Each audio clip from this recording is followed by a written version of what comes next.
What's up gamers, and welcome back to the channel. In today's video we will be reviewing Fusion Paradox. Now this game is developed by, and I know I'm going to mess this up, but it's developed by Nikolai Usachev, hopefully I got that right, and published by indie game publisher Sometimes You. Now just a few quick facts about the game. It will release November 1st, literally everywhere. Now I'm talking about PS4, PS5, Xbox One, the Series consoles, Nintendo Switch, and Steam. It's also a budget game with a set price of $10 US and can be best described as an isometric top-down bullet hell with light roguelike elements and puzzles scattered throughout the game. Now I'm playing this on Xbox because I like achievements, and if you want to increase your gamer score or get your next platinum trophy over on PlayStation, you can 100% do that in this game. So all those are the basics. Now let's get into the meat of the game. You assume the role of one of the special agents who arrived at the agency for supernatural threat reduction in response to a red alert signal. Now whenever you wake up in a secret laboratory, the hero realizes that all the agency's employees have lost their sanity, and he himself has been subjected to strange energy influences, experiencing momentary amnesia and gaining the ability to change his state. Passing through numerous obstacles and battling hordes of the possessed, you will have to reach the source of the threat and free the agency and prevent the danger from spreading to the outside world. At least that's the way the game is described.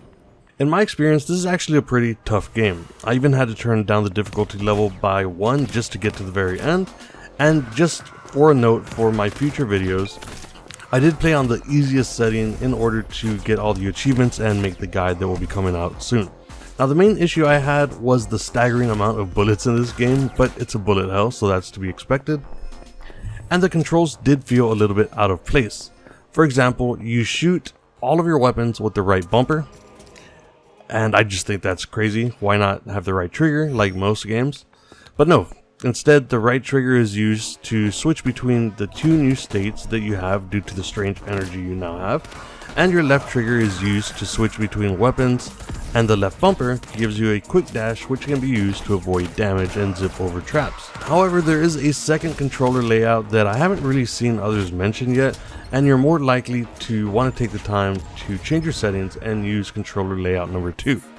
Now this is going to make your right trigger your shoot trigger, which feels just right, and your left trigger will now change your colors.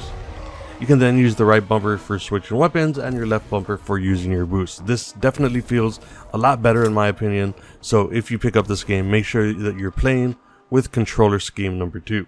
Now let's go back to the two energy states that you have, and let's call them blue and yellow, because they change you from blue to yellow. Now the main use for this is to suss out certain enemies which can only be taken out if you're the same color energy as them. And I do think that this small detail made the game much more challenging, as I was often taken out by a almost invisible enemy that I didn't see because I wasn't the right color.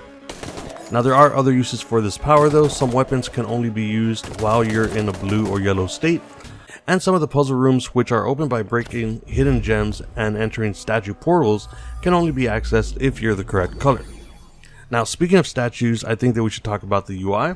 So I think the UI is pretty minimal, and it gives you a small map that shows you which rooms are available to you, as well as where certain chests are hidden. Along with your 2 states of energy, you also have 2 life bars, 1 for each color, and these can be expanded upon with upgrades and shields.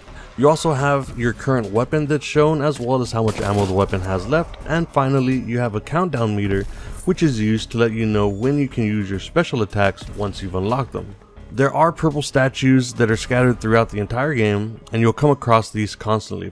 These can be used by opening up the map, and they act as fast travel points, allowing you to backtrack through the current floor to go back and open treasure chests once you found the corresponding keys.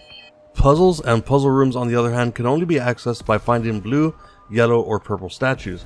Now before you can enter and attempt the puzzle room, you must find a hidden glowing gem, which is usually stuck to a wall and slightly hidden. You have to break these gems in order to activate the puzzle statue in order to get into the puzzle room. It sounds like a lot of steps. Trust me, it's not that bad, and the puzzles are actually pretty smart. All the rest of the game is just you trying to survive the bullet hell that you find yourself in for up to 5 floors, where you finally meet up with the final boss and hopefully defeat them. Now overall, I actually really enjoyed this game. The neon-like colors and the Minecraft-like blocky enemies kept the game feeling fun. Though it was a short experience, in part because I did turn down the difficulty. For the $10 price tag, I felt like it was just the right amount of game. Any longer and I feel like it would have overstayed its welcome, and any shorter and I don't think it would have felt like it was worth the $10. Now I don't give games scores, so I'll leave you guys with this. I actually enjoyed my time with the game, and if you guys like indie games and twin stick shooters, you might like this as well. Now additionally, I will be making a full achievement guide or trophy guide depending on where you're playing this game, so keep an eye out for that. But just that in itself, the fact that I actually felt like I could go back and get all the achievements, make a guide for this, to me at least, meant that the game was fun enough to play all the way through. I actually played through the game 2 times. In the meantime, there are so many good games out right now, guys, so go keep on gaming and stay tuned for our next indie game review.